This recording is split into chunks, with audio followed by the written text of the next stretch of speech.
Alleluia, Alleluia, Alleluia, Alleluia.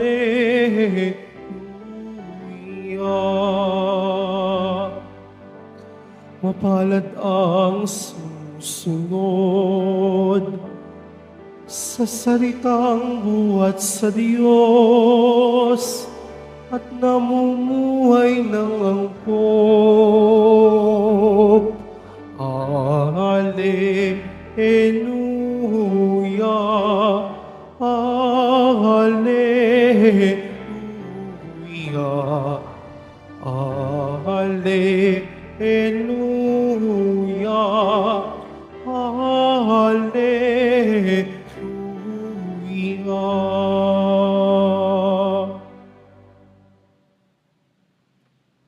Sumainyo ang Panginoon, At sumayo rin. ang mabuting balita ng Panginoon ayon kay San Lucas. Papuri sa iyo, Panginoon. Noong panahong iyon, pumasok si Jesus sa isang nayon. Malugod siyang tinanggap ng isang babaeng nagngangalang Marta sa tahanan nito. Ang babaeng ito'y may isang kapatid na Maria ang pangalan. Naupo ito sa paanan ng Panginoon at nakinig sa kanyang itinuturo. Alalang-alala si Marta sapagkat kulang ang kanyang katawan sa paghahanda. Kaya't lumapit siya kay Jesus at ang wika, Panginoon, sabihin nga po ninyo sa kapatid kong tulungan naman ako. Ngunit sinagot siya ng Panginoon, Marta, Marta, naliligalig ka at abalang-abala sa maraming bagay. Ngunit isa lamang ang talagang kailangan. Pinili ni Maria ang lalong mabuti at ito'y hindi aalisin sa kanya. Ang mabuting balita ng Panginoon. Pinupuri ka namin, Panginoong Hesukristo. Magsiupo po ang lahat. Maligayang kapistahan po ng banal na Rosario. October 7, kapistahan po ng Our Lady of the Holy Rosary. Ayan. At ano nga ba ang kasaysayan? Bakit nga ba nagkaroon ng titulong Our Lady of the Holy Rosary? O dati ang pangalan nito ay Our Lady of Victory. Babalik tanawan po natin ang kasaysayan, 1683, ang mga Turks po, ay naisakupin ang buong Europa. At naroroon silang sasalakayin nila ang Vienna sa Austria. Ito po ay strategic na lugar. Pag nakuha mo po ang Vienna sa Austria, mapapasok mo na ang iba pang mga bansa sa Europa. Kaya ang Vienna, ang Austria, ay mainit sa mata ng mga Turko. At sa sandaling iyon, napakarami pong mga sundalo na mga Turko. Ang sabi nila, mga 100,000.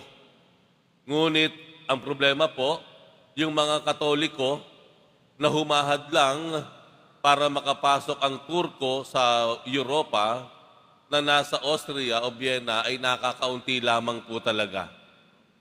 Kumpara po sa 100,000 na sumasalakay na Turko. Kung kaya't si Haring King John Sobieski, ito po ay Katoliko na hari ng Poland, ay nagdesisyon, kahit kakaunti lang tayo, lalaban tayo sa mga kaaway, sa mga mananakop.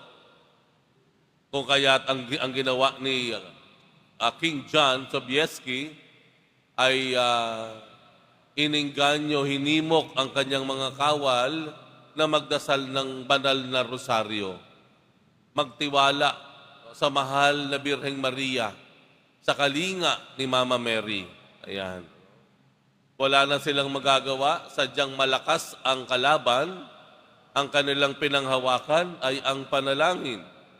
Bago sila sumagupa sa mga mananakop na mga Turko, sila nga ay nagdaos pa nga ng banal na misa.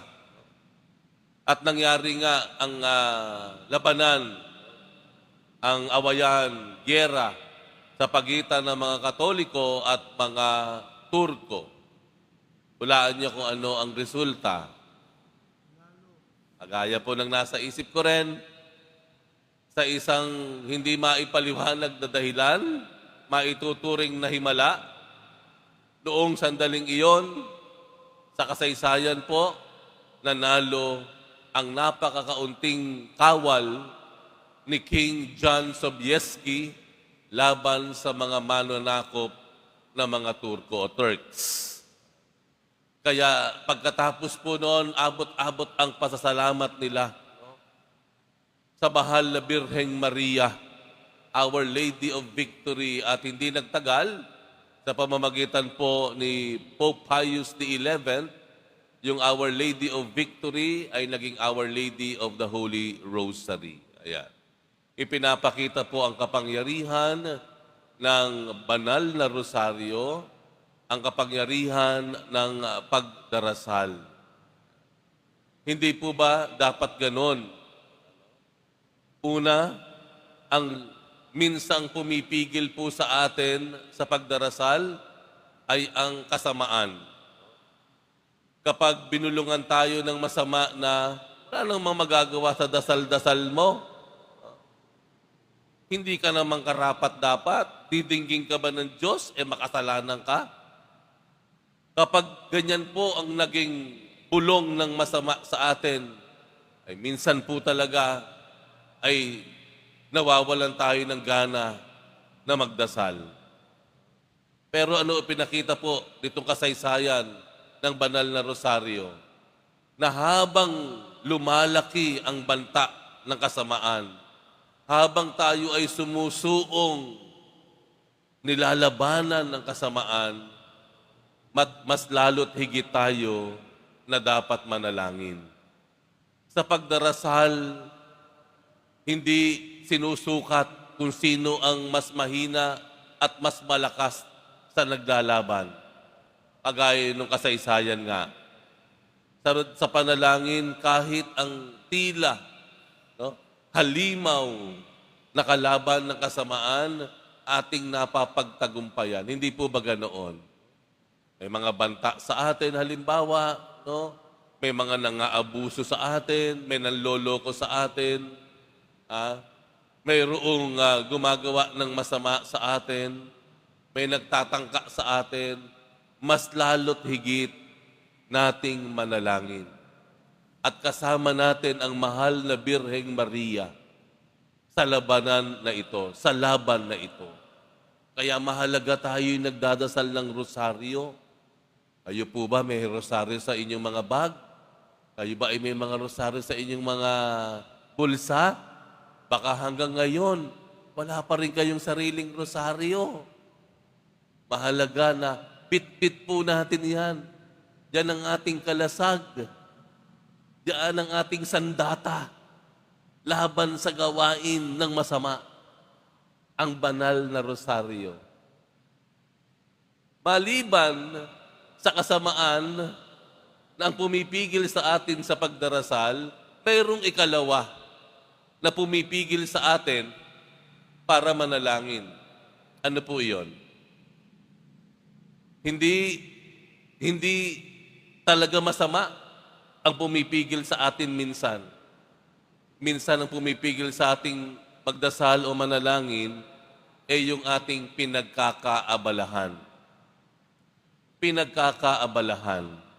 Minsan yung ating paglilingkod sa pamilya. Minsan yung paglilingkod natin sa ating samahan, sa ating organisasyon. Yung mga gawain natin minsan sa simbahan, nakalulungkot man. Nasa simbahan na, naglilingkod na, pero maniniwala kayo, hindi pa rin nagdadasal. Balang-abala sa ginagawa, nalimutang magdasal. Ano po ibig kong sabihin? Tingnan niyo po yung ebanghelyo. Si Jesus dumating sa bahay ng magkapatid na si Marta at si Maria. Kasama ang kanyang mga alagad, sila ay mainit na tinanggap ni Marta at ni Maria, ang magkapatid. At doon sa bahay nila, nagsimulang mangaral si Jesus. Nagsimula siyang mangusap. Si Maria nandoon. Nasa paanan ni Jesus nakikinig. Nandoon ang kanyang buong atensyon kay Jesus. Nakikinig, nakamasid, nakatingin. Pero yung kapatid si Marta, abalang-abala sa paghahanda ng makakain ni Jesus at ng kanyang mga alagad.